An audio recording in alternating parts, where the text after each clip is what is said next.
Hello बच्चों, let's see the question. Which power plant has maximum efficiency? A thermal, B solar, C oil fired and D hydro electric. Now to answer this question, first we will discuss here the key concept and here the key concept will be power plant. तो हमारे पास power plant वो system होता है जिसके through हम यहाँ पे किसी भी सोर्स ऑफ एनर्जी से इलेक्ट्रिकल एनर्जी में कन्वर्जन कर सकते हैं, like thermal power plant, nuclear power plant, solar power plant and hydro electric power plant. Now according to the question हमसे पूछा गया है कि गिवन ऑप्शंस में से किसकी एफिशिएंसी मैक्सिमम यहाँ पे कंसिडर की जाएगी.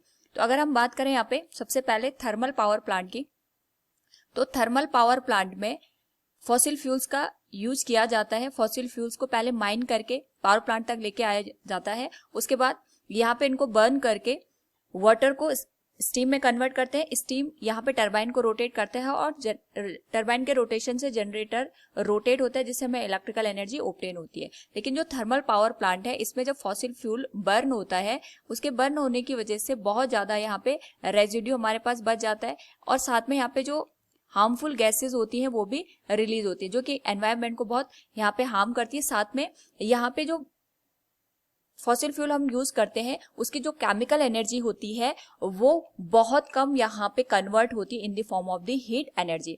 ज्यादातर जो यहाँ पे एनर्जी का पोर्शन होता है वो लॉस में चला जाता है. तो अगर हम यहाँ पे थर्मल पावर प्लांट की एफिशिएंसी की बात करेंगे तो ये हमें 60 to 70% यहाँ पे देखने को मिलता है. नेक्स्ट अगर हम बात करें यहाँ पे सोलर पावर प्लांट की, तो सोलर पावर प्लांट में हम यहाँ पे सोलर एनर्जी को कन्वर्ट करते हैं in the form of the electrical energy with the help of the solar panel. तो हम इसमें यहाँ पे सोलर सेल का यूज करते हैं. सोलर सेल में बेसिकली जो सिलिकॉन मटेरियल होता है इसका यूज किया जाता है. तो जब सिलिकॉन मटेरियल के ऊपर यहाँ पे लाइट को इंसिडेंट कराते हैं तो इलेक्ट्रॉन यहाँ पे रिलीज होते हैं जिनको हम यहाँ पे एक पर्टिकुलर डायरेक्शन दे करके इन the form of the electricity store कर सकते हैं और इसी स्टोरेज का हम यहाँ पे यूटिलाइजेशन करते हैं फॉर द डिफरेंट एप्लीकेशन.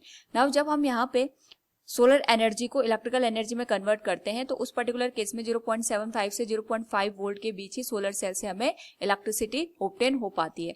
तो यहाँ पे 15 to 20% ही इसकी एफिशिएंसी होती है. तो यहाँ पे सोलर सेल को कंबाइन करके हम सोलर पैनल का फॉर्मेशन करते हैं जिसकी वजह से हमारे पास यहाँ पे इलेक्ट्रिसिटी प्रोड्यूस होती है. तो यहाँ पे भी हम ऐसा मटेरियल अगर यूज कर दें जो कि maximum amount of solar energy को कन्वर्ट कर पाए इलेक्ट्रिकल एनर्जी में, तो हम इसकी एफिशिएंसी को इंक्रीज कर सकते हैं.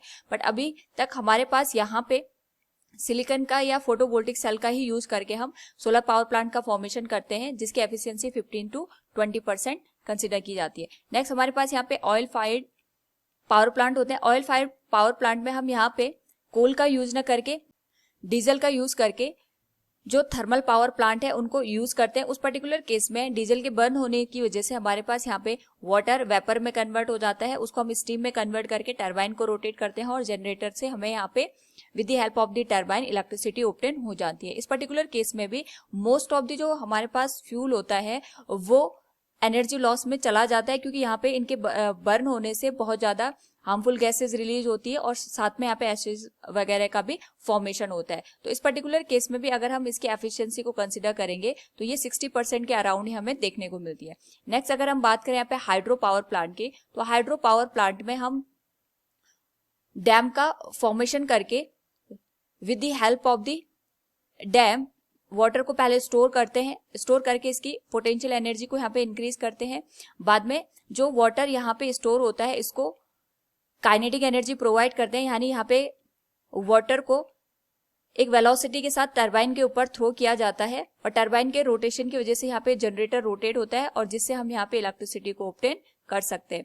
नाउ इस पर्टिकुलर केस में हमें ये ध्यान रखना होता है कि हमारे पास हम जिस वेलोसिटी के साथ यहाँ पे वाटर को टरबाइन के ऊपर गिराएंगे उतना ज्यादा हमें यहाँ पे इलेक्ट्रिसिटी है वो ऑब्टेन होगा और जो काइनेटिक एनर्जी ऑफ वाटर है वो डिपेंड करती है कि हमने वाटर का स्टोरेज डैम में कितना ज्यादा किया है. नाउ इस पर्टिकुलर केस में अगर हम देखेंगे तो हार्मफुल गैसेस का कोई भी फॉर्मेशन नहीं होता है, ना ही हमारे पास कोई रेजिड्यू पोर्शन बचता है.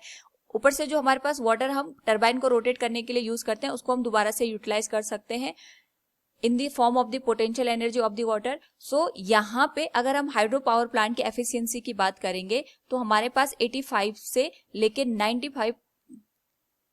90% तक एफिशिएंसी होती है हाइड्रो पावर प्लांट की. So from the given question अगर हम बात करें we can say which power plant has maximum efficiency, hydro electric power plant has the maximum efficiency, option D will be the right answer. Hope all you understood it. Thank you and best of luck.